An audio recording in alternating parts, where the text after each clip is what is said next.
We're going to look at two detour issues today. The first is all about how often the detour signage is being inspected and looked after by the contractors. The second is about the detour being blocked by work vehicles without any traffic management. I'm just going to show you a problem with when signs are not picked up the way properly. Here's one now. Right, in order to beg for a light change, I'm actually parked on top of this sign.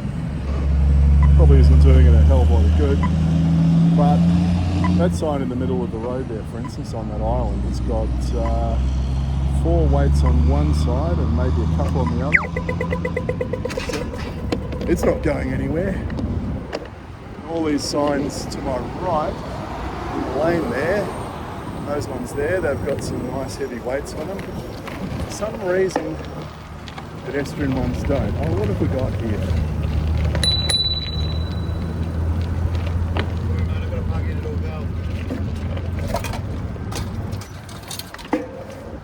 Can you park up on the grass? Can you park up on the grass instead? Yeah, but can you park up there?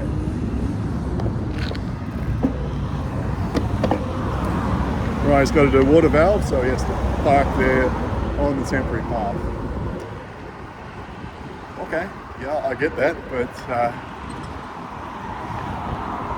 clearly there's some issues with site access, isn't there? That's for sure.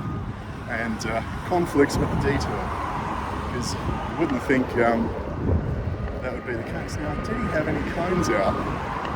Any signage? No traffic management. Now, funnily enough, 2 days later, I was riding around Mountsbay Road and came across this bit of maintenance work. And look at this. All the vehicles and equipment is parked on the grass off the path. You're not impeded at all, and it's nicely coned off and it's well signposted. That's how it should be done. Now, a couple of questions for the traffic bridge project managers. The work this bloke was doing, he was doing work on a water valve. Was this part of the bridge project? Was he called in as a contractor or subcontractor to do something for the bridge project? Move a valve, fix a valve, increase a valve, whatever. Because if so, where's the site access management and traffic control for this work package? Now, look, in the past, I've had to escort lots and lots of tradies and maintainers onto work sites and into data centers.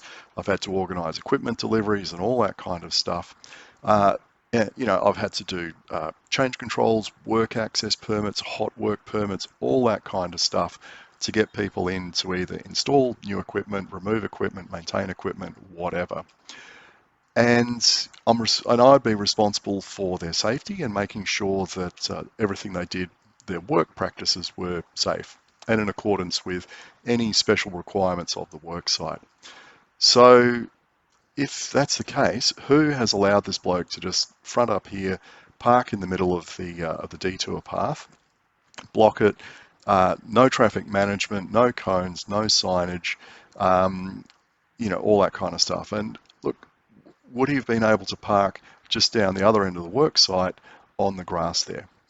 I mean, or the other alternative is he's just come in to do general maintenance, and it's absolutely nothing to do with the bridge project. For some reason, they've found that this valve, maybe it's failed and it needs replacing. Yeah, that's fine, okay.